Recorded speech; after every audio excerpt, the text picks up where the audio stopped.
Thanks, Des. I'll ask Dr. Rupert Herbert-Burns from the Stimson Centre, all the way from London, to start us off for this afternoon's session. Thank you. Good afternoon, ladies and gentlemen. Firstly, I'd like to thank the Royal Australian Navy for inviting me here to speak to you today.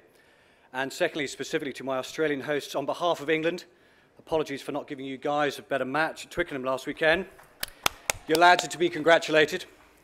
A masterclass, although one can't help but noticing it's been on the TV over and over and over again. Right, enough of that. The South China Sea. Amidst a drastic fall in the oil prices and ongoing geopolitical tensions, several international oil companies have halted exploration plans in the South China Sea due to cost and security concerns. In the meantime, however, some states continue to maintain drilling operations and in contested waters in the northwestern sectors of the SCS. These facets and extant interstate relations have shined a spotlight on the security issues that impact upon oil and gas activity within the region. But geopolitical strains notwithstanding, relatively speaking, how important are the reserves, E&P projects, and transportation of petroleum in the region? And what are the security implications associated with the industry in the SCS? These are the questions that this paper seeks to address. Ultimately, the paper argues that it is the oil and gas transported through the SCS that is of far greater strategic relevance than what lies beneath it. In geological terms, the SCS is rather promising as a petroleum system due to the presence of multiple tertiary sedimentary basins, which are generally considered optimal formations for oil-bearing strata. These sedimentary buildups have given rise to the productive offshore oil and gas fields in the northwest coasts of Borneo and Sumatra and the northeast coast of the Malaysian peninsula. Assessing in detail the full nature of petroleum geology in the basins of the SCS is currently not possible due to the lack of comprehensive seismic survey data outside of that acquired in territorial waters, where oil and gas production has been taking place for some time. It is the very fact that the full petroleum deposit potential of the SCS remains unknown, which gives rise to the compelling dichotomy of this issue. The promise of substantial hydrocarbon reserves provokes claimant states into variously strident claims on exclusive EEZs so they can explore for potential resources. However, paradoxically, it is also the very uncertainty of the true volume of oil and gas deposits that acts as a restraining force on the prospect of more serious conflict, as states are unlikely to risk precipitating wider conflict over resources that may not even exist in economically viable reserves. Inevitably, there are multiple conflicting estimates of the reserves lying in the geology under the SCS. 5 notable estimates captured in this table offer perspective on the problem. The EIA assesses that the great majority of proved and probable reserves have already been determined to exist, overwhelmingly in uncontested parts of the South China Sea. According to the World Bank, the region has estimated proven reserves of a minimum of 7 billion barrels of oil and some 900 trillion cubic feet of gas. The petroleum consultancy Wood Mackenzie estimates an aggregate figure of only 2.5 billion barrels of BOE equivalent improved in oil and gas reserves. The USGS, however, theorizes that the SCS could contain between 5 and 22 billion barrels of undiscovered reserves and between 70 and 290 trillion cubic feet of gas. And finally, according to state-owned CNOOC, the basins within the South China Sea could very likely contain some 125 billion barrels of oil and 498 trillion cubic feet of gas. Overall, the data reveals a compelling contrast. There are either comparatively modest oil and gas deposits in the SCS, or there are petroleum reserves of global strategic relevance. For the time being, I tend to favour the estimates put forward by the EIA for 2 reasons. Firstly, the estimates are also based upon empirical survey data from the individual countries concerned, where there has been long-standing offshore exploration and production. And secondly, because the data are derived from multiple international sources, both government and industry. In this instance, CNOOC, national oil companies, IHS, Oil and Gas Journal, and PFC Energy. It is instructive to ask at this point to get a reality check on how the SCS compares to other regions in this regard. Put another way, what is its comparative strategic importance relative to other areas in terms of estimated reserves? The graph shown reveals the estimated reserves in the SCS juxtapose those of other regions in the world, which are considerably lower than all of the other areas for both oil and gas. As can be seen, South America and the Caribbean, Sub-Saharan Africa, the Middle East and North Africa, North America and the FSU have many times the proven and probable reserves of those in the SCS. Gas reserves in almost all of the other regions far exceed those of the South China Sea. In order to impart petroleum geopolitical context on the space, the table here shows the proved and probable reserves in uncontested areas as assessed by the EIA. Currently available information indicates that there are even fewer reserves inside contested areas, notably the Paracel Islands and the Spratly Islands as shown in this map. The full extent of oil and gas exploration, development and production in the South China Sea is too extensive to cover in my presentation. However, I do address it in detail in my paper. Suffice to say that Brunei, China, Indonesia, Malaysia, the Philippines and Vietnam have long-standing and sizable ED&P industries and projects.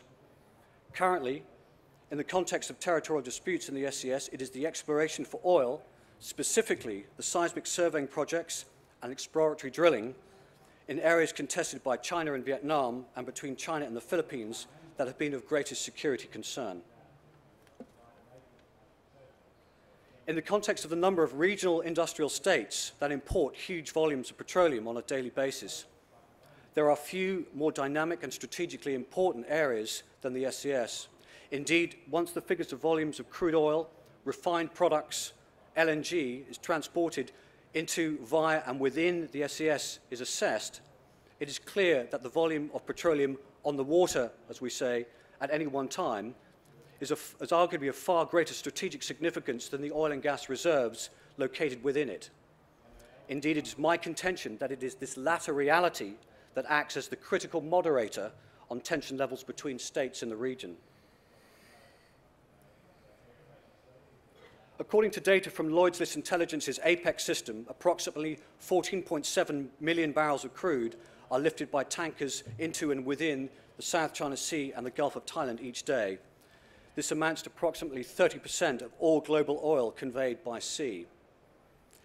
And that's approximately 5.4 billion barrels a year, or equivalent to roughly 2,682 laden VLCCs every year.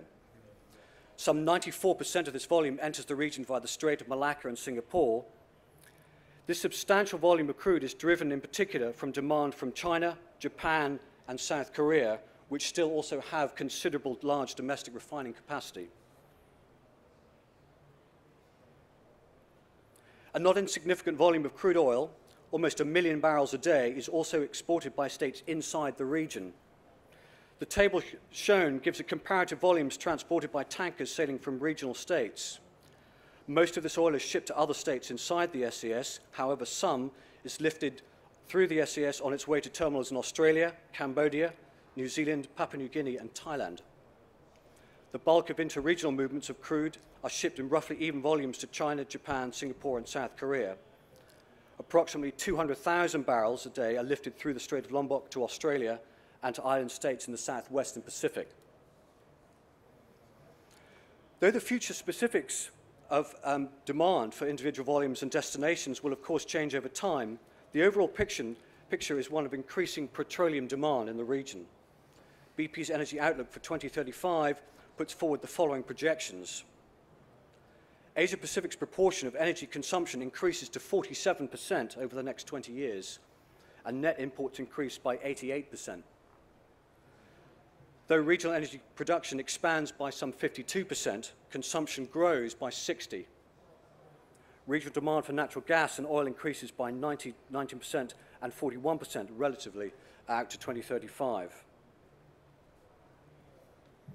The map shown provides a useful depiction of routings of oil, LNG, and products on the water in the SCS. This visualization is instructive when examining the geopolitical and security issues as they pertain to the region, as it illustrates oil flow orientation and volume corridors and indicates the obvious corollary of tanker concentrations and their proximity to potential security flashpoints.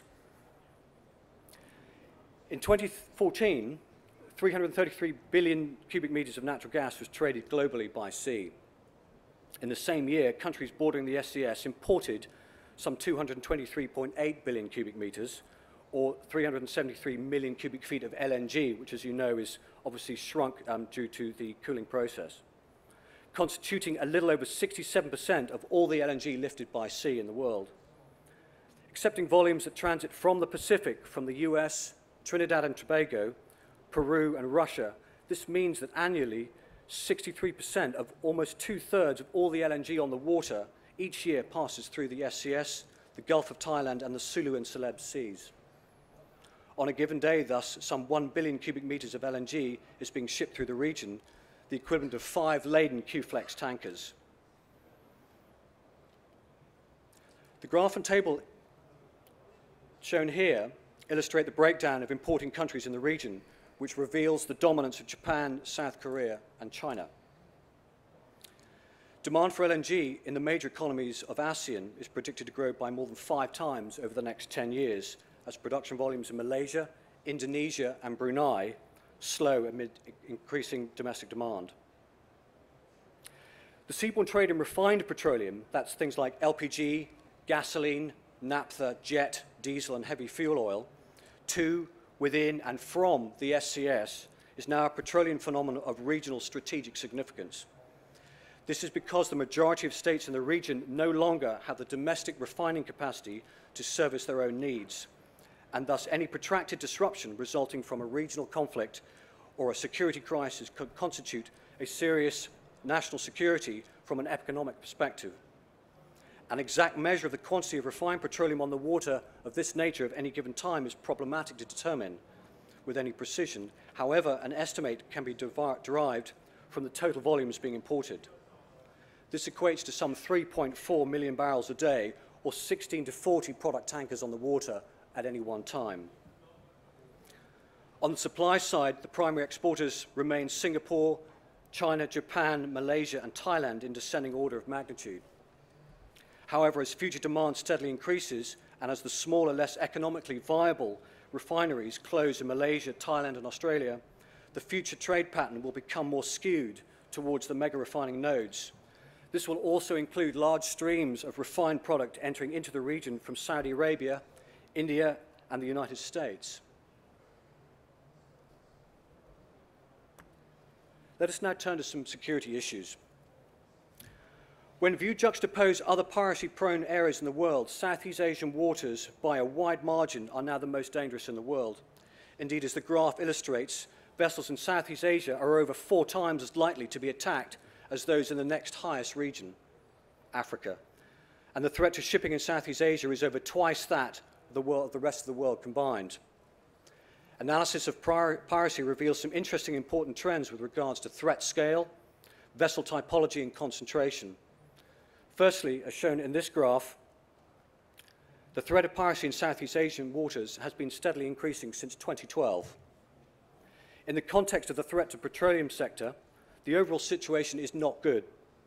The graph here reveals a rise in attacks against product tankers that stands out against the overall diminishing attacks worldwide.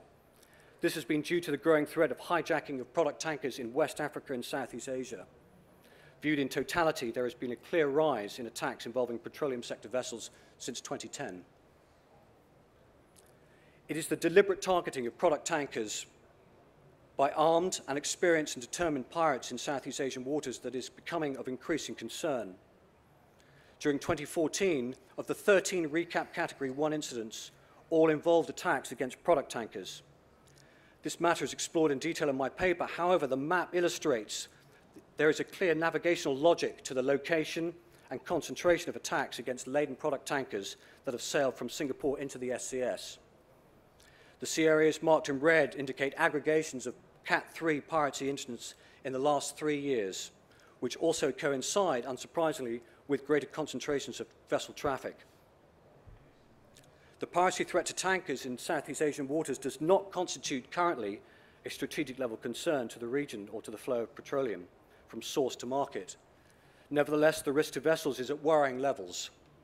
Whole cargoes are being stolen at sea by increasingly capable and very well-connected criminals, and some seafarers are losing their lives in the process. If unchecked, this threat will persist and could eventually result in the disruption of conveyance of refined products in the region. Terrorism. To date, there is no history of terrorist attacks directed against the maritime petroleum sector in Southeast Asia, and no evidence or reporting to suggest that such a maritime threat potentially currently exists. Nevertheless, despite prudent intelligence gathering, if there is one thing that holds true of terrorism, in particular maritime terrorism, is that a previously uncharted threat can emerge with alarming abruptness and in a location not previously assessed as vulnerable or likely. For this reason, an appreciation of what has gone before can be utilized as valuable extrapolation to assess the future risks to oil and gas infrastructure and shipping. The threat of terrorist attacks in the maritime domain has manifested itself in numerous ways, such as hijackings, WBIDs, amphibious-style assaults, and the use of IEDs. In the context of the maritime petroleum sector, 3 incidents are useful for their extrapolative value in determining the possible form and effectiveness of attacks in the future. The WBI attack against the Limburg in October 2002, the WBI attack against Al-Basra and Khor Al-Amaya terminals of Iraq in 2004, and the WBI attack against the M-Star in July 2010. There is greater detail in my paper. However, due to the constraints of time, I will confine my remarks on maritime terrorism to those made. However, I offer here a threat summary in this slide.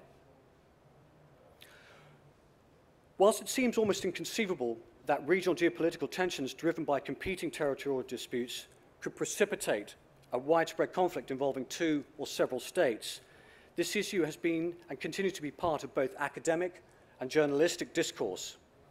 Indeed, multiple incidents between states in the SCS, some very serious, necessitate that the confluence of competing maritime claims, areas of existing potential oil and gas exploration and production, and sea lines of communication containing enormous volumes of petroleum in transit must be assessed for their capacity to both provoke and as a setting of more serious conflict at sea. Prior to offering my views on the issue, it is valuable to provide a composite visual perspective on the locations of the various features highlighted earlier and their locations and scale relative to one another, as shown in this slide. The following list of incidents in contested parts of the SCS are directly related to the oil and gas sector. While some were very serious in their own right, they must be viewed amidst other developments, such as diplomatic protests, exclusive claims to territory, thought to contain oil and gas reserves, and the reclamation of land and the building of airstrips and infrastructure on islands that sit aside major slocks. In May 2011, a clash involving a Vietnamese seismic survey vessel and a Chinese maritime patrol vessel off the south-central coast of Vietnam and south of Hainan Island. In June 2011, a Norwegian-flagged seismic survey ship under contract to Petro-Vietnam clashed with Chinese patrol vessels in disputed EEZ waters. In May 2014, Vietnamese and Chinese vessels collided in contested waters near the Piracy Islands when Keynote begins exploratory drilling with a semi-submersible rig HS-981. Following a collision with a Chinese vessel, a Vietnamese fishing boat sinks close to the rig. And finally, in June 2015, most recently, Keynote has redeployed the HS-981 back into disputed waters to recommence drilling operations, which has provoked diplomatic protest. Could the geopolitical issue in the SCS evolve from being a collection of flashpoints into a major regional conflict that could seriously disrupt international supplies of petroleum and other maritime trade? It would be irresponsible to say that there is no possibility of a major conflict in and over the SCS. However, it is plausible to judge the risks of one. One logical approach to this is to examine the disputes between states in a cost-benefit context to measure the relative risk of armed conflict juxtaposed to the maintenance of the status quo. The dispute between many of the states of the Paracel and Spratly Islands in the SCS is existential. Indeed, variously, the disputes between states in the region have been ongoing since the 1970s. However, without wanting to diminish the seriousness of the limited conflicts and skirmishes over the years in terms of loss and life and material, these disputes have not provoked a major war. There is an excellent reason for this. States in the region do not seek a major conflict with their neighbors. Why? Because it's bad for business and bad for trade. In a globalized world with deeply interdependent economies and essential trade reciprocity, the need for unfettered navigation through major slocks is essential to all. Furthermore, as shown in the early part of this presentation, there are neither sufficient proven and probable oil and gas reserves nor a dependable understanding of undiscovered reserves to warrant risking a major conflict just to control sea areas that might have no deposits of fundamental economic value. This highlights the clear separation between the very uncertain strategic value of risking major conflict over hypothetical reserves and the very real strategic importance of maintaining the free flow of crude oil and natural gas shipments through the SCS for the benefit of all. My final slide here offers a summary of some of the key points made in my presentation. Ladies and gentlemen, thank you. Thank you very much. Thank you very much, Rupert. Now I'd like to invite Dr. Peter Chalk of the Iran Corporation, who's travelled from Phoenix, Arizona, to take the lectern. Thanks, Peter. Thank you very much. Firstly, I'd also like to thank the Royal Australian Navy for the opportunity to be here. It's nice to be in Sydney, and I'm looking forward to enjoying an interactive session this afternoon. Firstly, I'd like to say that all the comments that I'm making today are my own. They do not reflect those of the RAND Corporation or the views of any of its sponsors. And with that caveat, I should have a job to go to when I leave this place at the end of the week. Firstly, I'd like to say a few words about the nature of contemporary security in the international system. Very few of the threats that we face today have the character of direct military aggression stemming from a clearly defined sovereign source. Threats have become more opaque, more diffuse, more complex in nature. They frequently bear off one another, which serves to increase their individual threat quotient. Most importantly, they cannot be readily deterred by the traditional defenses that states have erected to defend both themselves and their territories and citizens. The maritime realm remains particularly vulnerable to these types of threat contingencies. Roughly about 3/4 of the Earth's planet is covered by water, most of which takes the form of high seas that lie beyond the single sovereign jurisdiction of any single state. These over-the-horizon waters are bounded by territorial waters, inland tributaries, riverines, that either due to a lack of resources or due to a lack of political will remain effectively unpoliced. Compounding the situation is the unregulated nature of maritime commerce, which is designed to be as open and accessible as possible, essentially to keep costs low and turnover high. While that may be good for business, it obviously also opens up numerous opportunities for criminals and terrorists to exploit the maritime trading system for their own nefarious purposes. And what I want to focus on today are two types of maritime threat that have gained increased prominence over the last several years: armed maritime crime and maritime terrorism. Firstly, I just want to have a quick word about definitions of armed maritime crime. When I'm talking about armed maritime crime, I'm adopting a definition that is wider than the one used for piracy under UNCLOS. I include attacks in territorial waters, and I also include attacks that are mounted against ships at anchor. As I have shown on this slide, we had about 1,824 actual or attempted incidents between 2010 and July 2015. Those figures come from the International Maritime Bureau, and that equates to about 28 incidents a month.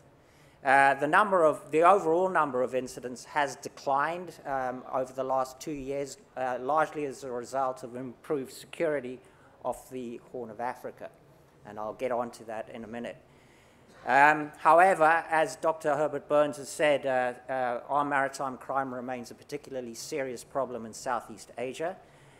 We've had an increasing and very worrying trend in small product tanker hijackings. Average thefts here are around about $1 million a piece. And Indonesia, again, is now the most prone region in terms of armed maritime crime. When we are looking at armed maritime crime, it's possible to differentiate between three broad categories. At the very low end of the spectrum are attacks against ships at port. This is basically petty theft. It involves opportunistic muggers who creep on board vessels and go after cash and portable high-value items. Average theft may be about $15,000.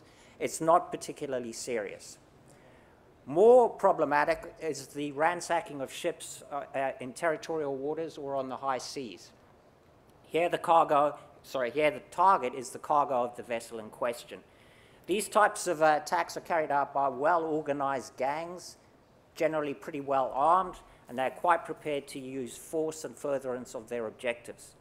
In many cases, crews will either be detained in the captain's quarters, thrown overboard, or killed.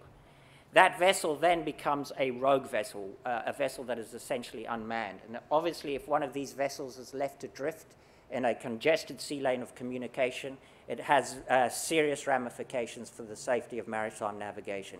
The nightmare scenario being a rogue vessel crashing into an oil tanker, leading to a major petroleum oil slick. At the high end of the spectrum are outright hijackings of vessels themselves. Here, the target is not the cargo, the target is the vessel. Traditionally, many of these types of attacks involve the seizure and reflagging of vessels for the purposes of fraudulent trade through the so-called phantom ship phenomenon. More recently, however, they have taken the more straightforward purpose of the seizure of ships in order to elicit ransom payments. And obviously, this is a type of armed maritime crime that we saw off the Horn of Africa, which reached its zenith between 2008 and 2012. World Bank estimate there was about $400 million in ransom payments paid out between 2010 and 2012, so it was a fairly serious problem. That problem has declined largely as a result of the deterrent effects from international naval patrols, ship owners' better adherence to best management practices, and the increased use of private security companies. Although the use of private security companies has a number of negatives that are also associated with those, I'd be happy to address that in the Q&A session because I don't want to take up time during my presentation on that at the moment.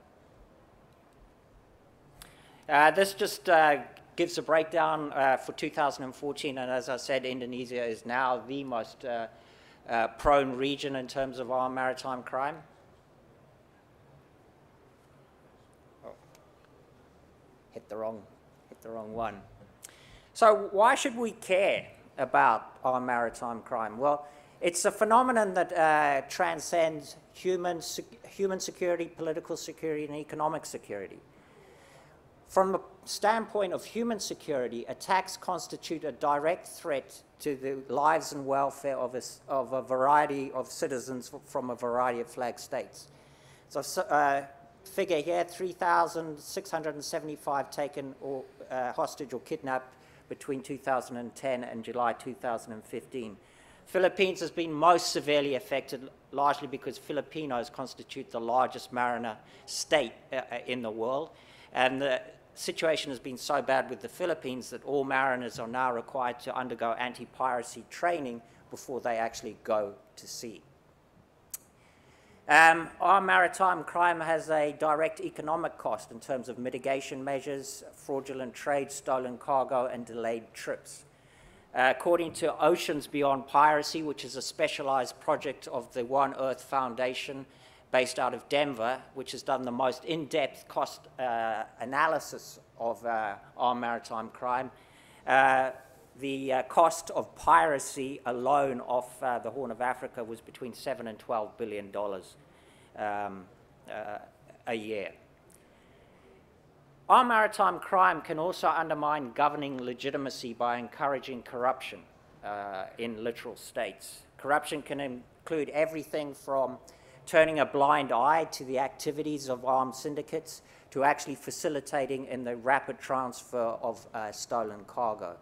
Corruption has been endemic in many countries around the world, including China, Brazil, Peru, the Philippines, and Indonesia. And our maritime crime has the potential to have a major environmental impact. As I said, often when a vessel is boarded by pirates, the crew will be detained or killed or thrown overboard. If one of these vessels were to crash into an oil tanker and you had a petroleum oil slick, that would not only cause irreparable damage to offshore resources and marine life, if left to drift, that oil slick could seriously erode elongated stretches of fertile coastal lowland. And that obviously has direct ramifications for any littoral state that depends on the oceans as a source of protein, either for domestic consumption or for regional export. And if a littoral state suddenly cannot provide the basic wherewithal in terms of food for its population, that also has the implications of opening up the possibility for mass protests.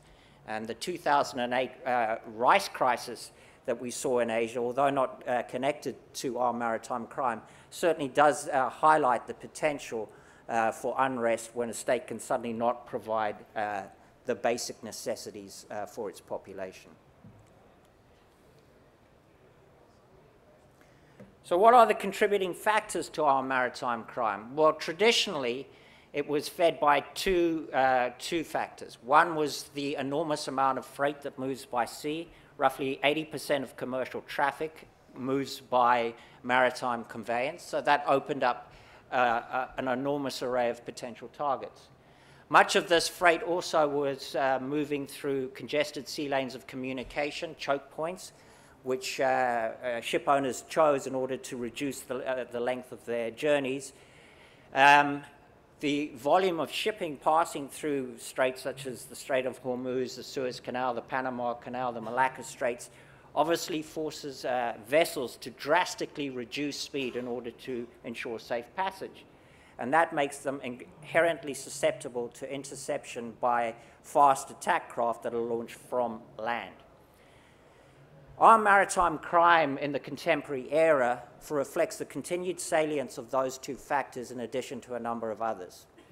First is poverty and absence of legitimate economic activity. And obviously these were two major factors that fed into the increased proliferation and incidence of our maritime crime from Somalia. The average Somali earns less than $2 a day, but can make up to 150,000 from a successful hijacking. So obviously there was a major economic imperative to engage in the practice. There's also, our maritime crime is surprisingly the risk associated with it is low. It's unlikely that you're going to be caught in the actual perpetration of an attack, and even if you do, the chances of prosecution are low, largely reflecting the fact that many states do not have statutes on their domestic books that actually criminalize piracy. That was one of the reasons why the European Union, the United Kingdom, and the United States entered into transfer agreements with countries such as Kenya, Mauritius, Tanzania, and the Seychelles, whereby those countries acted as third parties who would try and prosecute suspected pirates. I've already spoken about corruption. That provides the oil that allows our maritime crime to exist in the same manner that it allows other manifestations of organized crime to exist. We've also had insufficient coastal surveillance by many littoral states, largely because of the difficulty of mounting sustained patrols over very large archipelagos. Indonesia is a classic case here. It has been estimated that it would require at least 300 vessels to be operational at any one time in order to provide sufficient coverage over the Indonesian archipelago to drastically reduce the incidence of our maritime crime. Indonesia does not have those resources at its availability, and arguably no state would be able to provide that sort of coverage at sea over a given and sustained period of time. Ready willingness to pay increasingly large ransoms. Ship owners have an unwritten rule that they're going to pay ransoms as quickly as possible. They want to get their vessels back while they're still seaworthy. The longer a vessel remains in captivity, the less seaworthy it becomes. They also want their vessel back so they can get their cargo back, their crew back, and they can get that vessel making money as quickly as possible. The average ransom payment in 2005 was about $150,000, but by 2010, the average had risen to around about $3 to $4 million, a substantial rise. And again, that provided the economic incentive on the part of pirate syndicates operating out of Somalia to continue to engage in the practice. And we have the global proliferation of arms.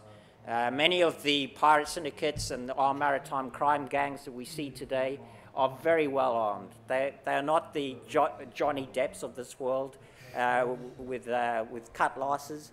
They are equipped with modern combat weapons, standoff ordnance, RPGs, and they are quite willing to use that force and those weapons to perpetrate their crimes. It is essentially the global proliferation of arms has allowed our maritime crime gangs to operate on a far more sophisticated and lethal basis than was previously the case.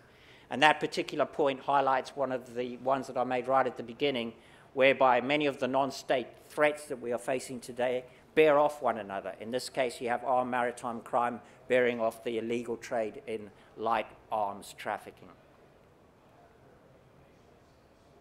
To move on to terrorism, that is a picture of the MV Limburg that was attacked by Al-Qaeda in 2002. The historical track record of maritime terrorism is low. According to the Global Terrorism Database, only 0.2% of all incidents that have occurred over the last 40 years have occurred at sea or have been directed against vessels or offshore infrastructure. Why is that? Why have we not seen more incidents of terrorism at sea?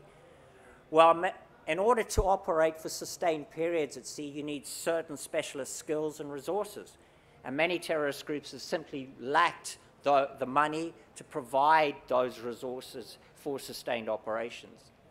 At the same time, a number of groups have not existed close to the oceans or to the seas, and they have had no real perceived need to engage in maritime operations.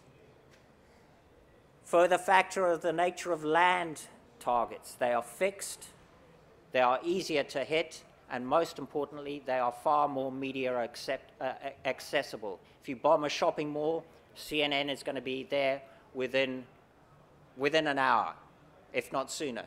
If you bomb a vessel on the high seas, the chances are that you're not going to get that media statement on news for a number of days. The MV Limburg took about 5 days before that was confirmed as a terrorist attack.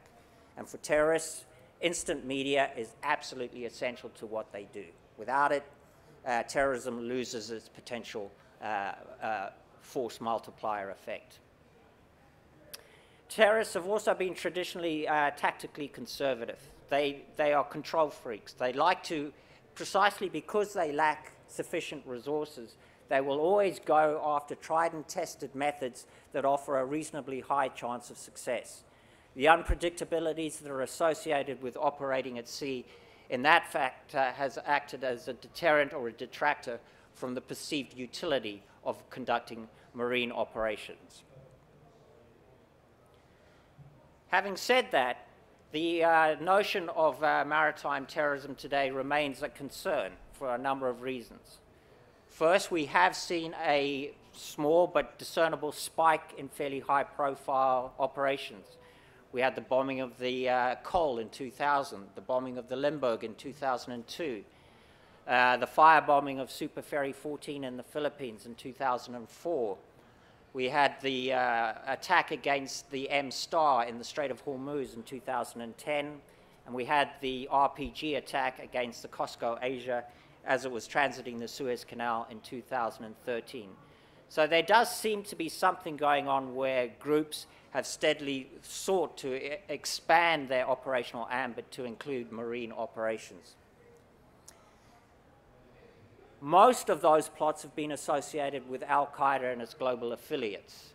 Al-Qaeda itself has on numerous occasions stated its willingness to attack Western shipping interests as part of a wider bleed to bankruptcy strategy that is designed to bring the United States and its allies to its knees.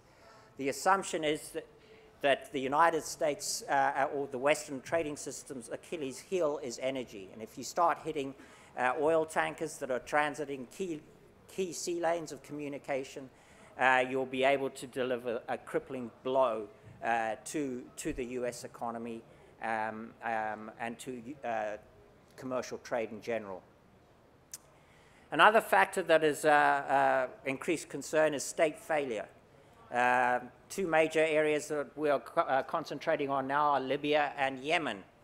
Libya lacks a unified government. It has the internationally recognized government out of Tobruk, but it has another one under Libya Dawn that is based out of Tripoli. Of concern here is the fact that ISIS has gained established footholds in Libya, which could pose a potential threat to Western shipping interests in the Mediterranean. In Yemen, the escalating civil war has provided increased latitude for al-Qaeda in the Arabian Peninsula to expand its geographic operational control in that country, notably along the south coast. AQAP now has direct access to the Gulf of Aden, which could facilitate attacks carried out in coordination with al-Shabaab from Somalia against Western shipping interests transiting the Gulf of Aden en route to the Red Sea and the Suez Canal. Another problem is the proliferation of floating armories, which is a byproduct of the increased use of private security companies. These floating armories contain everything that is necessary to support a small coup. Combat rifles, hundreds of thousands of rounds of ammunition, helmets, body armor, satellite communication systems. Unfortunately, these floating armories exist to endemic areas of political and terrorist instability, and many lack concerted security. So the possibility of one of these armories being hit by a militant group who then uses that material to further their own cause has grown as a cause of concern. And there is growing awareness that some of the same factors that are relevant to the growth of our maritime crime also have relevance to terrorism, notably lax port security, insufficient coastal surveillance, the increased dependency of vessels to pass through congested sea lanes of communication where they become vulnerable to attack from fast attack craft launched from land.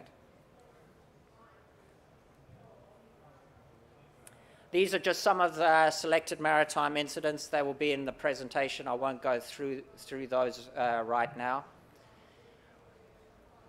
If, in fact, groups are looking to expand their operational mandate to the maritime realm, why would they want to do that? Well, I've come up with three possible rationales. The first is to cause mass casualties. And here, the most relevant vessels that we are talking about are passenger ships, both cruise ships and ferries. Both contain large numbers of people that are confined in a single space. They sail according to preset timetables. They remain susceptible to pre-departure attack, far more so than aviation, and they remain vulnerable to post-departure interception. Now, very unlikely that a terrorist group would be able to sink a cruise ship, largely because cruise ships are built with security as their foremost priority. However, there are a number of things that could be done on board a cruise ship whereby you get large fatalities. You could poison a salad bar, or you could have random shooting attacks that are directed against areas where large numbers of people congregate, such as in restaurants or in the casino, or disembarkation points when a cruise ship calls at a port of entry. Passenger ferries, however, are far more susceptible to cataclysmic attack.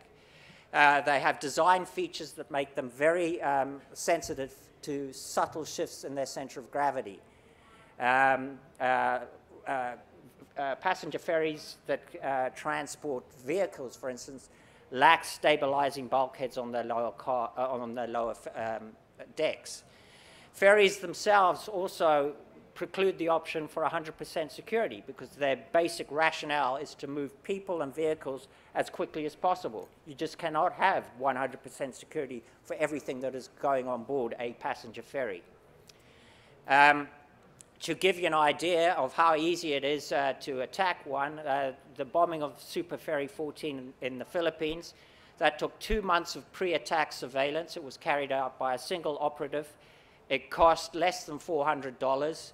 The device was a very crude IED consisting of 16 sticks of dynamite in a hollowed-out television, and the attack led to 116 deaths. It had a very high payoff for a remarkably small investment. Another rationale could be to inflict major economic damage, and this is seen to have relevance to Al-Qaeda as part of its bleed to bankruptcy strategy.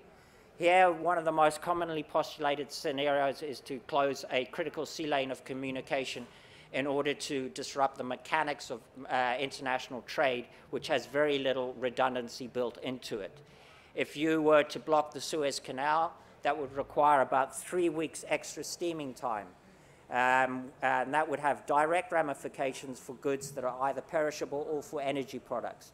And countries such as the UK, which only has reserve stocks of up to about 5 days of both energy and food, if the Suez Canal were to be shut, it would have significant ramifications for political stability due to the shortages that would result.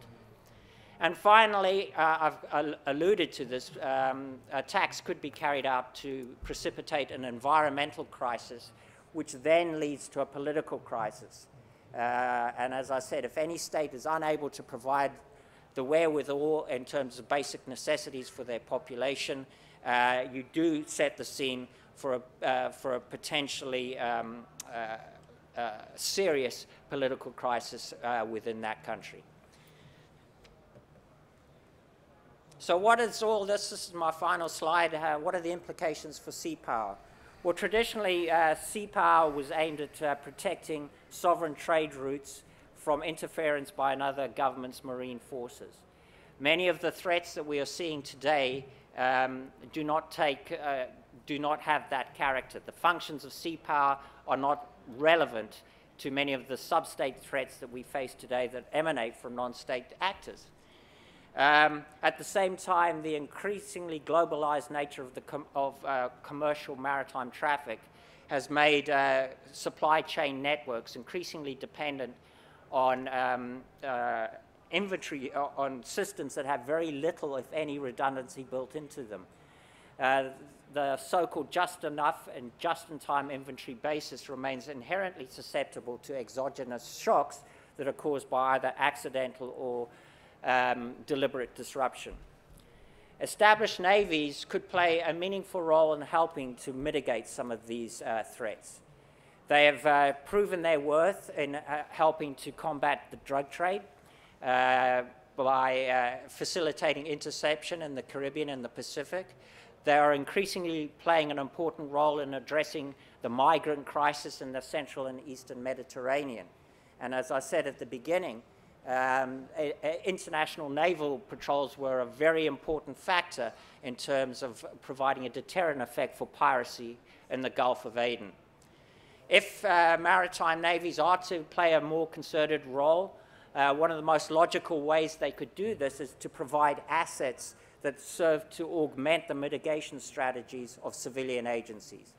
Boats could be provided to facilitate coastal patrols, to provide for more concerted port security. Sailors could be embedded in Coast Guard and Marine teams to facilitate boarding duties and to facilitate the processing of suspected criminals or terrorists. And drones could also be utilized to enhance over-the-horizon surveillance to facilitate with the rapid identification of suspected rogue vessels. I would close by saying that I think that sea power will continue to focus on conventional threats that take place on the high seas. However, these forces do have the potential to play a role in offsetting prominent non-state threats of the sort that we are seeing today. And given the potential ramifications that could result from a further escalation of either armed maritime crime or, more seriously, armed maritime terrorism, I think a strong case could be made for established navies to adjust their operational mandates and procedures in order to play a more concerted role in addressing those types of threats. Thank you very much. Thanks, Peter.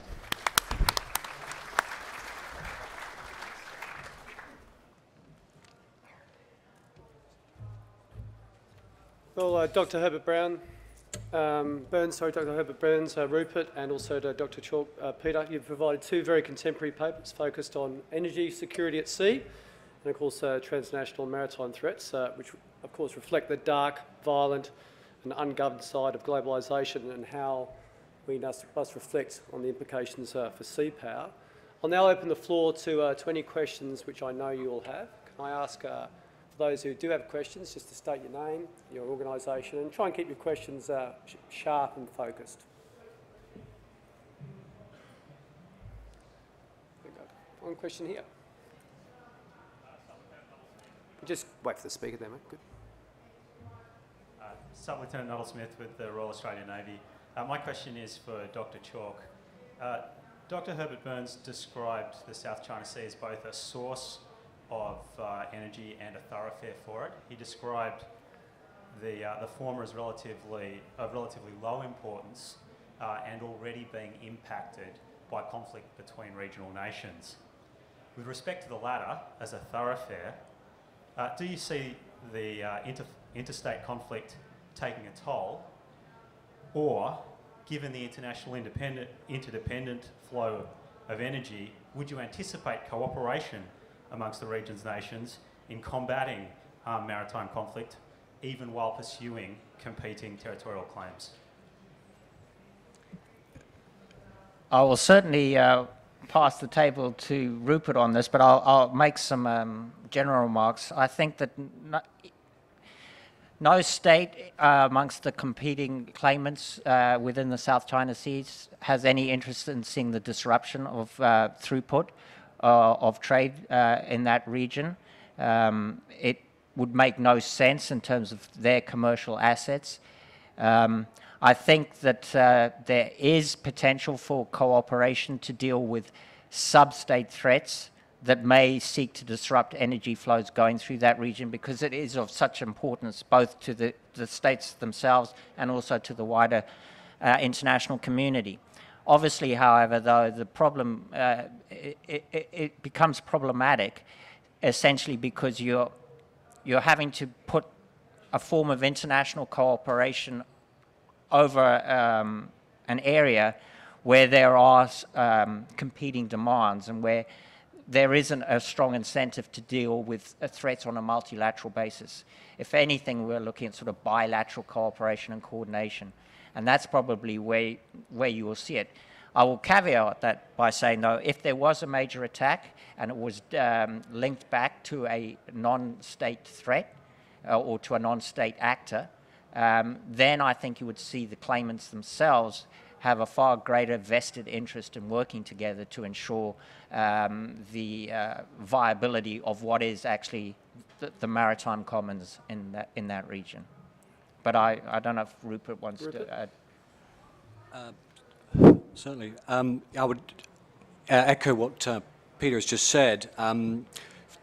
To get a joint operation for sort of like coalition activity, if you like, to monitor sea lines of communication or contested sensitive waters and that kind of thing. First of all, as Peter alluded to, you need a diplomatic agreement before any of that even starts. You can't have warships and patrol vessels of sovereign states just sort of showing up for obvious reasons. And that, of course, flies in the face of the challenge of what we've got before us, is the very fact that these states are contesting these areas. I'd also add to that is the problem of logistics. It's not all states in the region that are going to have the resources to mount sustained coalition activity in that part of the world.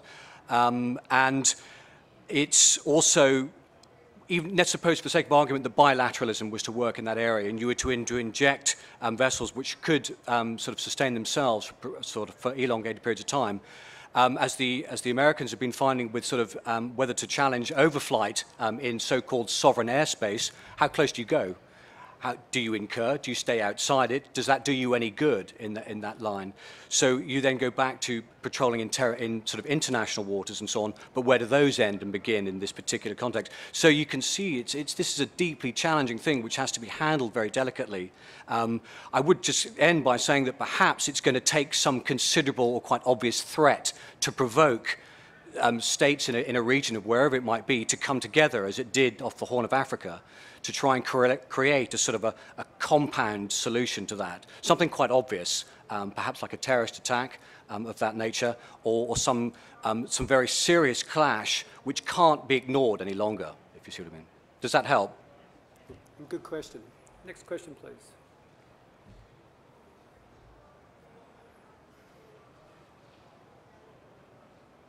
David Barista, Australian National University. This is a question for Rupert. I know this is quite speculative, but in your judgment, how would you compare the oil and gas reserves in South China Sea with those in Bay of Bengal? How would you see the two regions in relative terms? Well, at the moment, it's all this problem of known and unknown at the moment. In the Bay of Bengal, we've got the opportunity to find out more about what's there. In fact, there's plenty of seismic survey activity which has been conducted and will be conducted in the coming year or so in the Bengal to establish what's in the littoral and off the continental shelves. Because the sort of competing maritime claims aren't quite as complex in the Bay of Bengal, slightly easier for the IOCs and the NOCs to go and actually try and establish what's there. In the South China Sea, as I mentioned in my sort of presentation, I've sided for the time being on the side of the more conventional estimates of the reserves. But the challenge that we have there is that there may even be, there's bound to be more than there is than the reserves that are suggested. That's inevitable. But we are not going to be able to find out in the short term what the extent of that is. I mean, for example, which I didn't kind of go into in detail in the presentation, the amount of reserves in the fringes of sedimentary basins in the central and north-central parts of the South China Seas are likely to contain decent quantities of petroleum. I would suggest probably more likely gas than liquids. But we've got to go and find it. But even if we do, drilling in 2,000 meters water in those parts of the world, apart from some of it being in contested EEZs, is highly challenging. You're drilling at that depth, and the depth of the strata makes these things very complicated and very expensive. Whilst we've got oil at $48, $50 a barrel, very few companies are going to engage in that, except for perhaps, how shall I call it, diplomatic reasons. Yeah, it's a problem now because we don't know what we don't know. But to finish off with the Bay of Bengal, we've got an opportunity to find out a lot more about what's there. Thank you.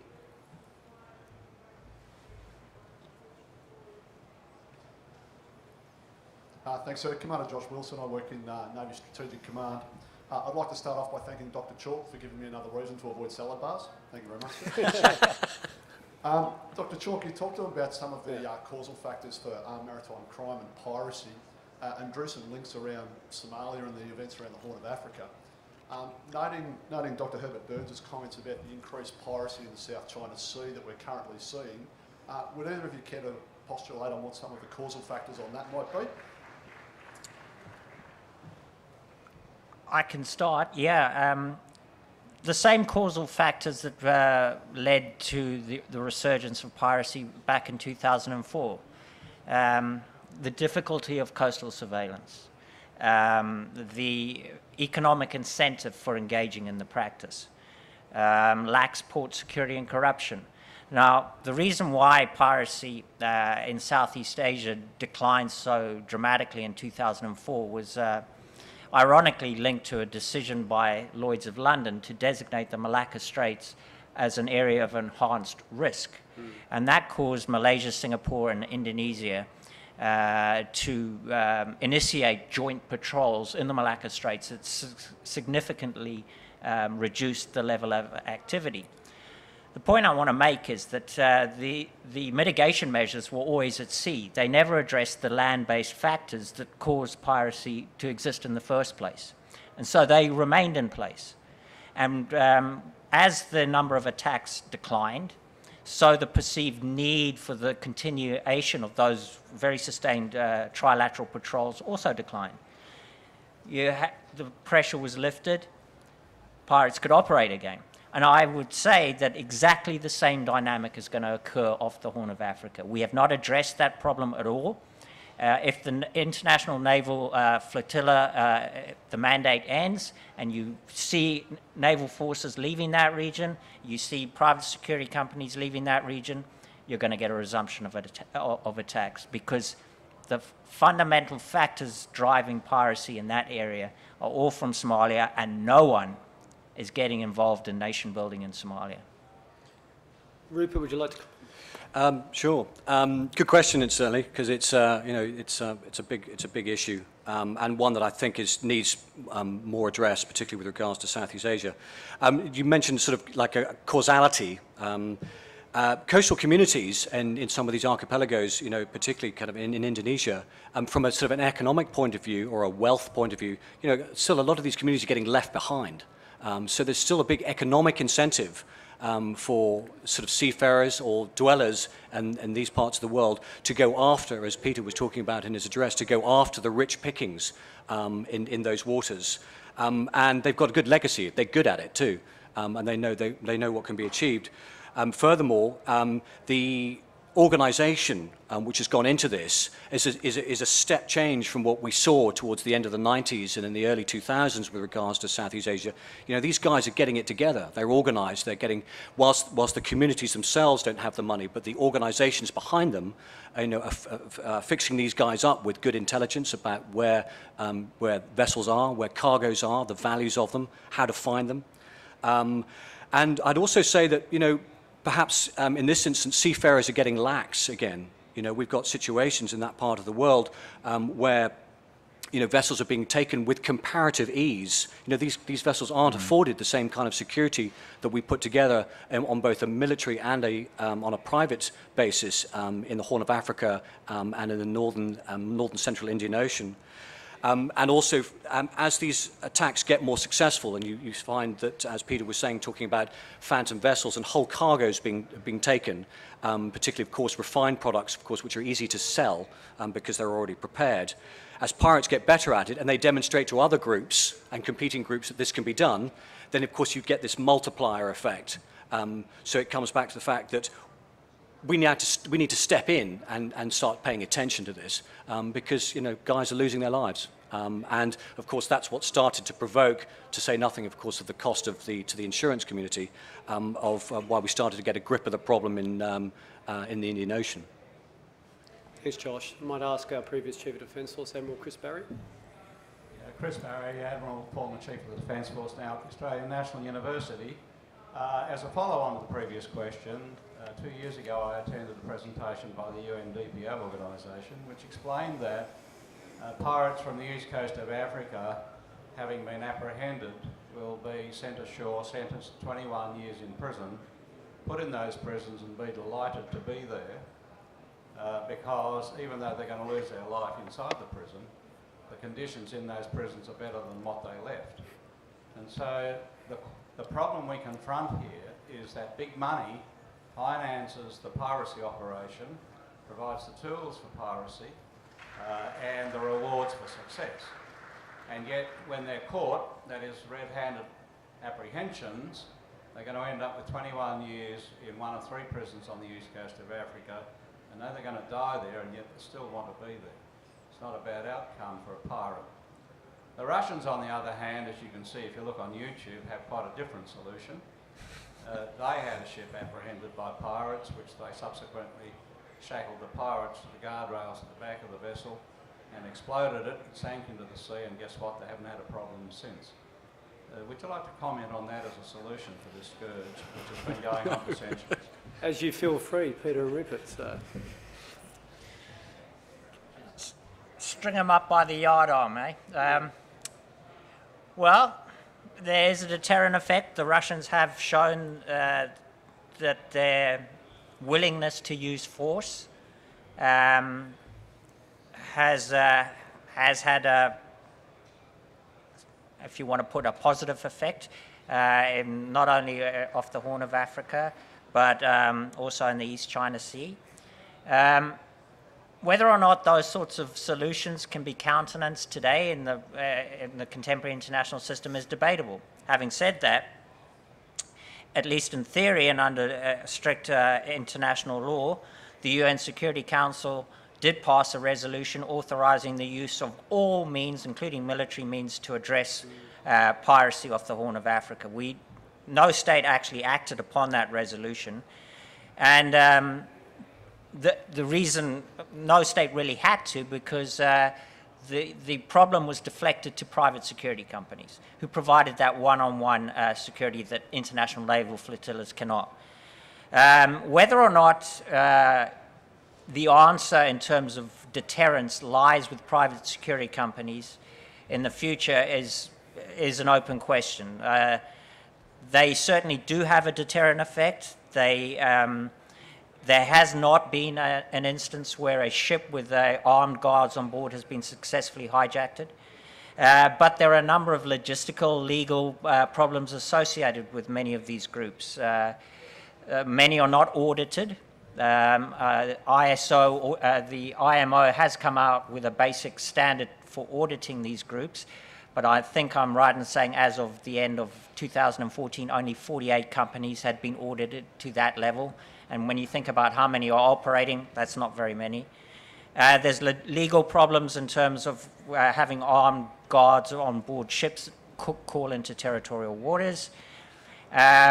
And then, of course, you've also got the implication or the potential of setting off an arms race with pirates themselves, who may think, well, if I'm boarding a vessel where there could be armed guards on board, I'm going aboard shooting.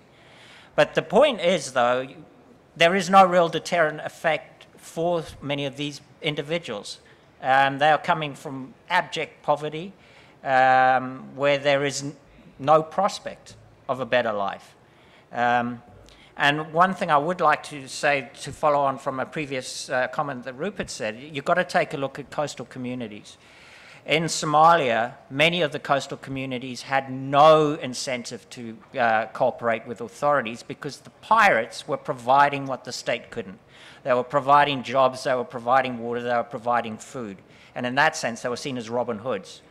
And until you can get viable cottage industries or micro fishery industries setting up and working, you're not going to make headway in that area. And there will be no incentive for these groups to stop doing what they do. But whether or not we should do what the Brits did and just bomb the hell out of these people, I'll let Rupert answer that one. Sure, the Brits or the Russians?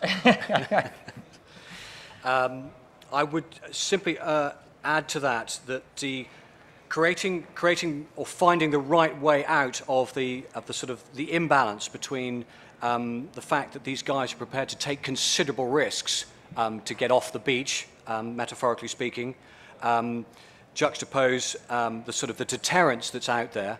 I was, as a naval officer, I was always kind of disappointed in some respect that we didn't do more out there than perhaps we could have done, and that it was left to the private sector to do it. But then perhaps arguably from a logical perspective, that was the only way that it was going to work.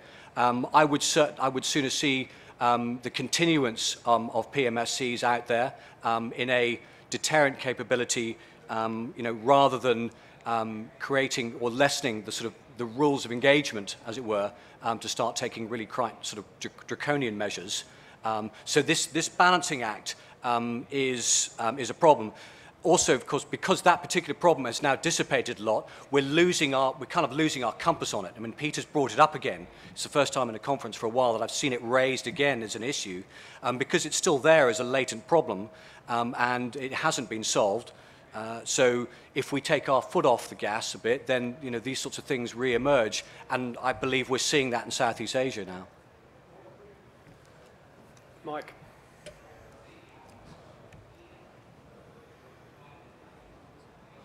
Admiral Barry, first of all, I feel for what you're saying. They're damned if they do and they're damned if they don't. I'd just like to take a point with what Peter said with regards to with the British bombing them. I, along with a lot of the colleagues, with some of my colleagues here, have been heavily involved in coalition maritime force operations out of Bahrain and dealing with piracy. I'm proud to say that in those instances where we were developing policies out of Bahrain and in dealing with those motherships that were providing support to the pirates at that time in 2010, which was really at the height of the pirates' activities around the IRTC in the Gulf of Aden. We took stringent methods, and the rules of engagements were very tight with regards to our engagement of those motherships that were off the main ports, particularly off Somalia, in those areas such as Hadari and those areas off the east coast of Somalia. So I just want to make that point very clear. One of the areas that we haven't addressed is West Africa. Would you like to give us an idea or a sense with regards to maritime security in that area? We haven't seen much of a similar assessment with regards to the rise of maritime crime, for example, of Nigeria in that area. Thanks very much. Yes, actually, my reference to the Brits were when they were dealing with the Barbary pirates in the 19th century. It wasn't a reference to what was going on now. The Gulf of Guinea, West Africa, is a black hole. We have very little knowledge of what's going on there, largely because there's a lack of reporting.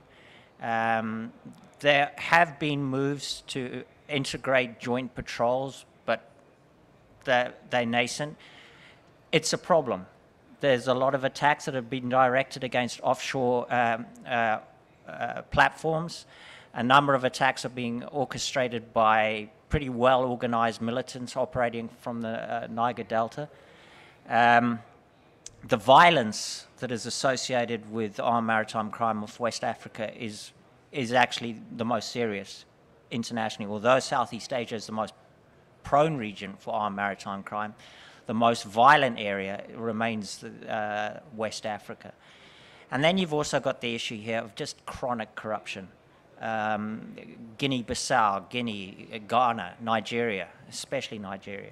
Corruption problem here is so endemic that it is providing the latitude for these gangs to operate. I actually spoke with a senior Nigerian naval officer a couple of years back, and the Nigerian Navy were making headway in terms of dealing with some of the attacks in Nigerian territorial waters, but mysteriously funding for a lot of what they were doing was suddenly cut off by the central government, and the assumption behind this was that certain members of the government were suddenly losing a kickback in some of the profits that were being taken from oil bunkering and from the illegal sale of petroleum to third parties in Lagos.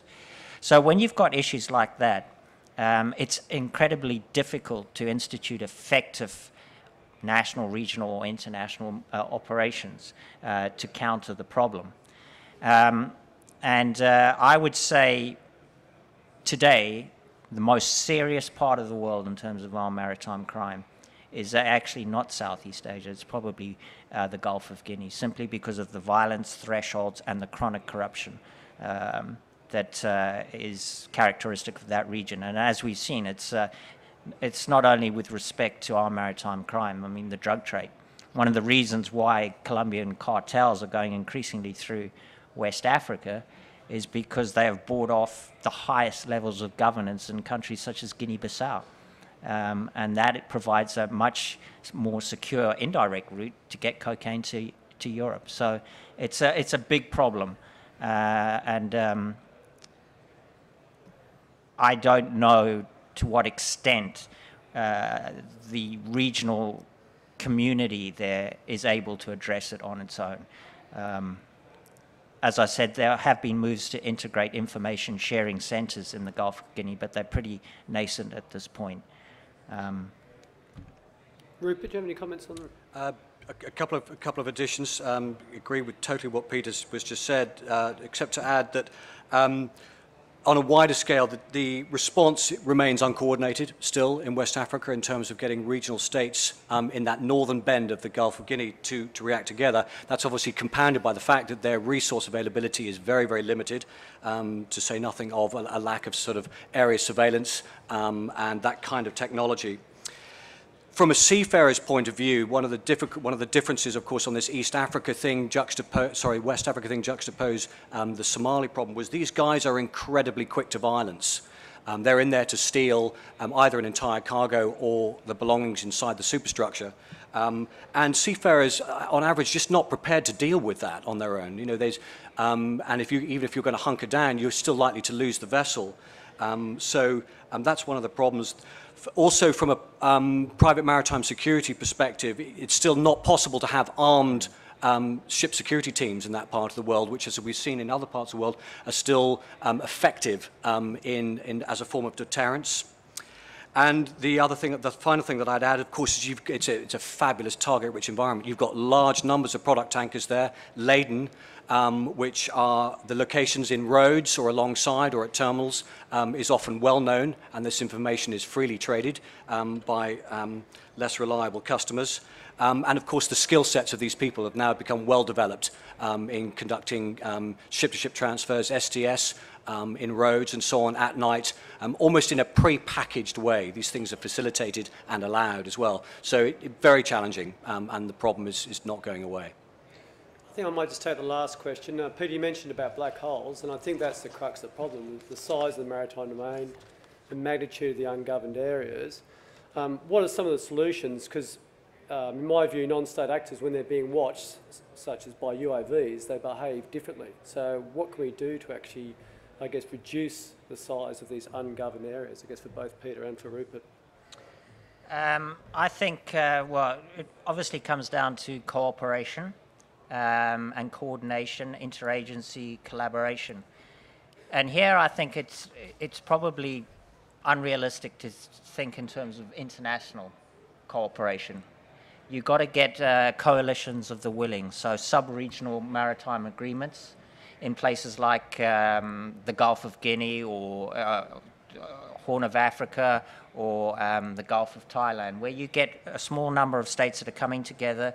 They develop protocols, they initiate joint patrols, they have hotlines, they have rapid sharing of information and intelligence. They work together to amplify what are otherwise very minimal national resources. You've also got to work closely with coastal communities because they are the eyes and ears of what Coast Guards and navies do. If you don't get the private sector, if you don't get the public sector involved, you're missing 3/4 of the picture. And I think we're only really coming to grips with that now. But my last point here is that no matter what you do at sea, it's never going to be enough because it doesn't. All of these threats, they just don't manifest miraculously from the sea. They all have land-based drivers. And we're not doing enough to address the underlying causes. If we can get a grip on that, it will make the mitigation measures at sea much easier to contemplate and execute. Thanks, Peter. Rupert? Just briefly, in reference to your comment about UAVs, no doubt about it, a wonderful force multiplier, but even in trained hands, problematic to sort of utilize the full benefit, particularly low light, high sea states at night and that kind of thing. But let's say for the sake of argument, you've got it and it can be interpreted accurately. You've got to have the resources to respond to it. So if you see something happening, you've got to be able to put a platform in the area on task quickly to make it work with trained personnel and so on. And as far as West Africa goes, you know, we just simply don't have it. So, yeah, a big challenge on that front. Thanks, Peter. Thanks, Rupert. Ladies and gentlemen, that concludes Session 5, Transnational Threats. Would you please thank Dr. Rupert Herbert-Burns and Dr. Peter Chalk. The next session commences at 3:40. If you could be in your places by 3:35, Session 6, the last session of the day, cooperation and networking. I just have, can I just have your attention, please? I just have one announcement to make. I'm the conference director, I can do whatever I want. A lot of what Rupert has said today has been contained in a report that has been commissioned by the Royal Australian Navy and by the Sea Power Centre on energy and fuel security. That report will be published shortly. We will signal it out to the Royal Australian Navy and we will publish it on our website at Sea Power Centre, and we will also tweet it when that is ready to be published. Thank you again. A lot of the issues that the fleet have been seeing are extended lead times and